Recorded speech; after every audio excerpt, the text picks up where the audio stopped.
بس انا حضرتك طيبين. النهارده ان شاء الله هنعمل ايه؟ 2 كيلو كفته مشويه، لحمه مفرومه اهي متبله. جايبينها انا عامه بنجيبها جاهزه، لما بيكونش فيه جاهزه كفته شوي انا بنجيبها ونتبلها في البيت. اللهم صل على النبي. بالنسبه لكيلو اللحمه الصافي، لو اللحمه حمرا صافي تاخد 250 جرام دهنه او طرب او ليا ضاني او دوش، تمام. يفضل ان هي اللي هي الضاني. اي حد بيذبح خرفان في العيد ما يفرطش في اللي هي الضاني، بيشيلها في الفريزر. واي كيلو او 2 كيلو، الكيلو بياخد 250 جرام.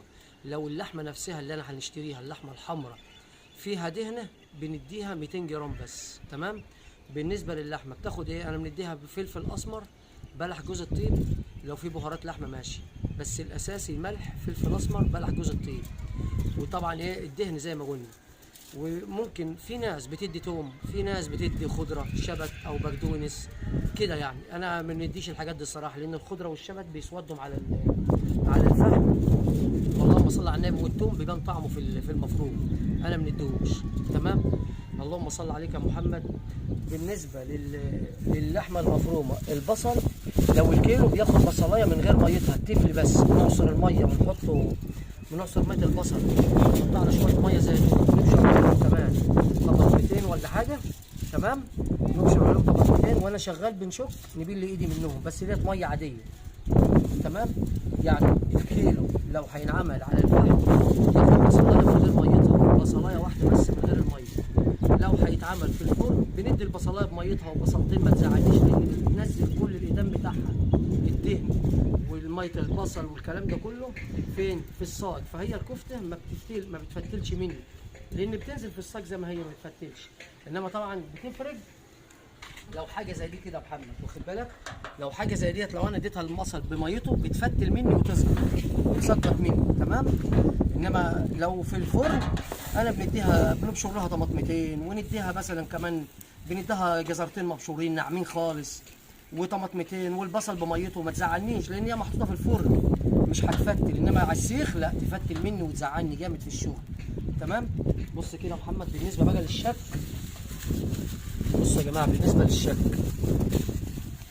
انا بناخد مثلا على قد حسب السيخ. يعني في صناعيه بتعمل السيخ 3 صوابع، في صناعيه بتعمل السيخ 4 صوابع، طبعا ده حسب الحجم بتاع الشوايه ان كانت 40 او 45، تمام. انا بنبدا اهوت، اللهم صل على النبي، اهو كل ما انا شغال طبعا ده اهو. شايفين انا ايدي عامله ازاي؟ اهو صوابعي ده واقف اهو اهو. الاثنين دول اللي شغالين او الثلاثه والصغير اهو اهو. بنشد بقى، عايز نرفع الصبع بنشده، وعايز نخليه تخين بنخليه زي ما هو. انا بنتحكم فيها زي ما انا عاوز اهو اهو. شايفين اهو؟ ده انا ممكن نقسمها كده. طبعا الاول في حاجه اسمها جفل هنا اهو، الاول اهو لازم بنقفله كده عشان الصبع ما يفتلش مني اهو. اللهم صل على محمد اهو. وبرده بنقفل الجفل من تحت، تمام. ممكن نعمل كده، نضغط ادي صوبع، ادي 2 3، تمام. وممكن نخليها زي ما هي كده اهوت، تمام اهو اهو. زي ما قلنا عايز نخليه رفيع بنشده. بالنسبه بقى لانواع اللحم، امبارح البرازيلي النضيف البرازيلي 260 جنيه، البرازيلي النضيف. في هندي ب 220 جنيه. الفرق ايه؟ البرازيلي لحمه بقري، الهندي لحمه جاموسي. لحمه غير البرازيلي طبعا. البرازيلي بقري لحمه حنينه حتى في الطعم وفي الاكل، في طعم في كل حاجه. هو البرازيلي برازيلي. طبعا احنا اوقات مثلا لما بنلاقي ظروف الزبون مثلا على قد ولا حاجه بنجيب هندي ونمشي ونشتغل، بس ايه بنشتغل يعني بنخلي المشروع يطلع طرحه يعني ايه؟ يعني قلبيه بقلبيه او قلبه بقلب، اول باول بمعنى صح، عشان ما تسودش مننا وتنشف. انما لو البرازيلي، لو اللحمه اللي معايا برازيلي بقري، بنخليه يشتغل ونلف في ورق فويل ونحط تحت الايه؟ تحت الشوايه، او ناخدها منه ونحطها في صاج في الفرن وتنها سخنه ونطلعها على طول. دي ما بتزعلنيش. انما اللحمه الجاموسه عشان انزيماتها بتبقى كتير، فدي بتسود شويه مننا في الشغل. شايفين؟ اللهم صل على النبي، اللهم صل على النبي. شايفين الصبع ماسك نفسه اهو، ما فتلش ولا اي حاجه اهو على النار.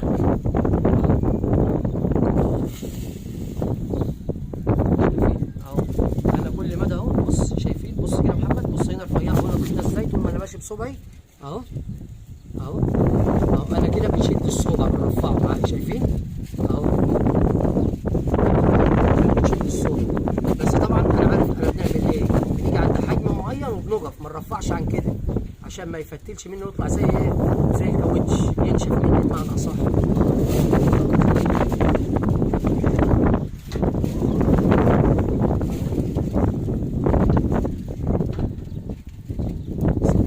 اللهم صل على محمد. نصور اهوت. اللهم صل على النبي.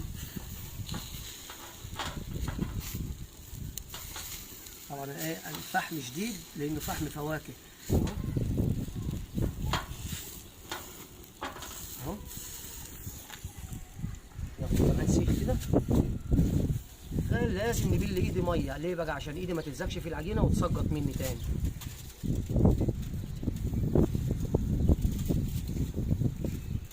اهو لو ما بلتش ايدي ميه، الميه بتعمل عازل بين ايدي وبين ايه، وبين العجينه، ما تخليهاش تلزق في ايدي ابدا. اهو اهو شايفين الصبع تخيل ازاي؟ انا بجربه زي ما انا عاوز اهو، شد ورفعه زي ما انا عاوز في ايدي، شايفين اهو. كل سنه وانتم طيبين. ان شاء الله قريب اصور لكم فيديو عن كفته الرز بالتفصيل، كيلو الرز بياخد ايه، واي حته لحمه اللي هنجيبها من عند الجزار او سواء برازيلي او جملي، واللحمه بتفتل ليه. اللحمه لو حطيتها، لو صبع الكفته حطيته في الزيت وفتل مني يبقى عيب ايه، لو حطيته في التخديعه وهو بيغلي وفتل وفتح مني يبقى عيبه ايه. اللهم صل على النبي.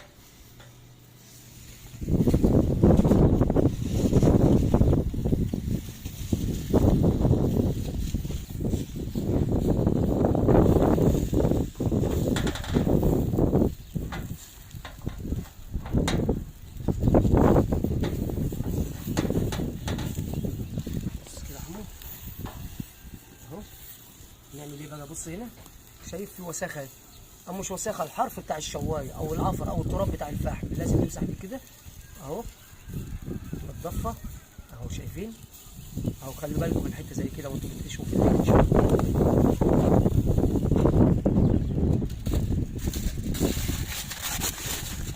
اهو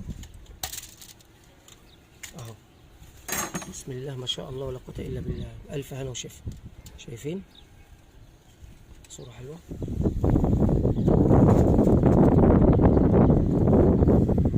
السيخ بعد ما نخلص بيه لازم نحطه على الفحم، نحرجه يعني لو فاضل إدام بتاع الكفته بتاع العجينه، حته عجينه لازم ده يتحرك كده، نستنى على الفحم يتحرك لحد ما يدخن خالص، وبعد كده يطلع يتزيت ويخش فين على النار. بصوا بقى كده هنعمله شويه شاي على الفحم، شاي على الفحم اهو، شاي على الفحم بالهنا والشفا اهو. وعيش يا معلم. بسم الله الرحمن الرحيم. سيبه يغلي بقى وهنصبوه هنا كوبايه كده السكر كده.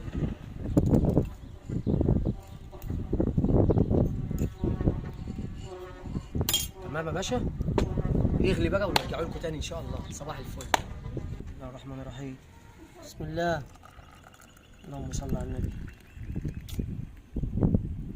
اللهم صل على النبي. هذا وشك اوعى وشك. اللهم صل على النبي.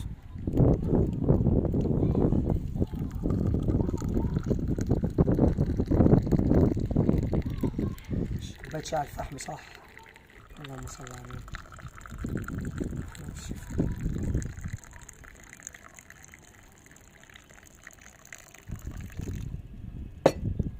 اللهم صل على النبي. وجبنا كون وهيصنا وكلنا والليله متظبطه احلى تظبيط. ما شاء الله. بالهنا والشفا، روجنا عليهم بالهنا والشفا.